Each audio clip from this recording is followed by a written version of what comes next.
Hello everyone. तो आज हम जानेंगे कि टी के किसी भी कैमरे का यदि हमें कैपेसिटी निकालना है, जो हमने एनवीआर में हार्ड ड्राइव लगाई है, तो उसके हिसाब से कितने दिन की हमारी रिकॉर्डिंग होगी।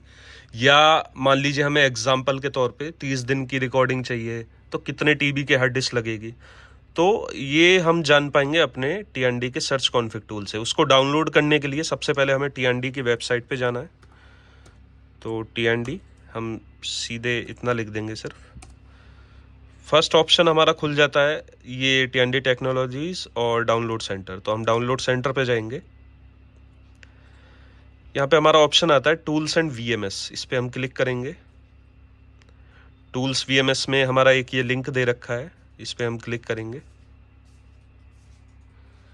और इस पे क्लिक करने के बाद हमारे पास ये सारे ऑप्शंस आ जाते हैं, जिसमें कि हमें टूल्स पे जाना है। टूल्स में हमारा एक ऑप्शन है फर्स्ट वाला ही विंडोज़ के लिए, सर्च कॉन्फिग टूल। इसे हम इंस्टॉल कर लेंगे और ये इंस्टॉल हो जाएगा। अभी मैं इसे नहीं कर रहा हूँ क्योंकि ऑलरेडी मेरे पास इंस्टॉल है।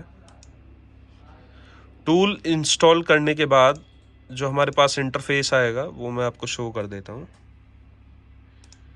ये हमारा सर्च कॉन्फिग टूल है, जिसके अंदर हम आईपी मॉडिफाई, पासवर्ड रीसेट, ये सारे काम को कर सकते हैं।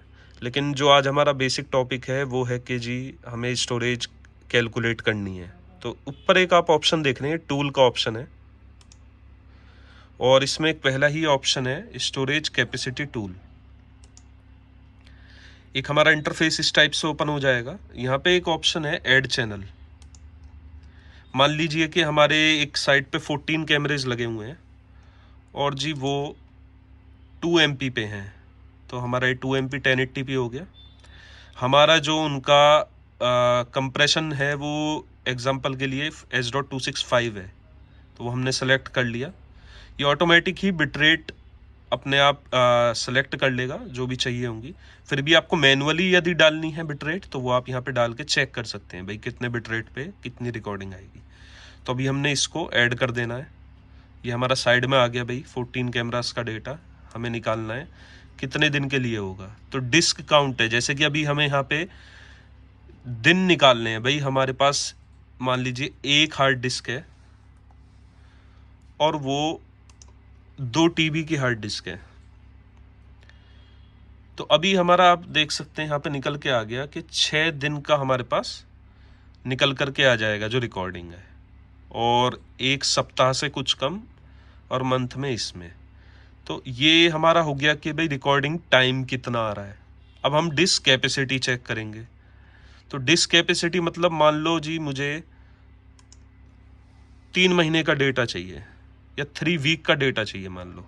तो 3 वीक सेलेक्ट कर लिया हमने, और डिस्क काउंट है मान लो मेरे पास एक ही हार्ड डिस्क है,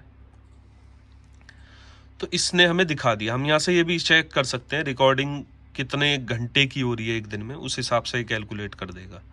इसमें मोशन का हम पता नहीं लगा पाएंगे, क्योंकि मोशन में क्या होता है, अनप्रेडिक्टेबल है। जो मोशन है वो कितने टाइम में कितना होगा वो प्रेडिक्ट नहीं कर सकते। तो मोशन का नहीं निकलता है कभी भी।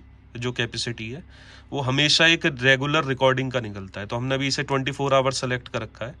तो हमारा भैया 60 TB हमें हार्ड डिस्क चाहिएगा उसको रिकॉर्ड करने के लिए 3 हफ्ते के लिए। तो इस तरीके से हम कैलकुलेट कर सकते हैं दोनों टाइप की रिकॉर्डिंग टाइम कैपेसिटी और भाई डिस्क कैपेसिटी।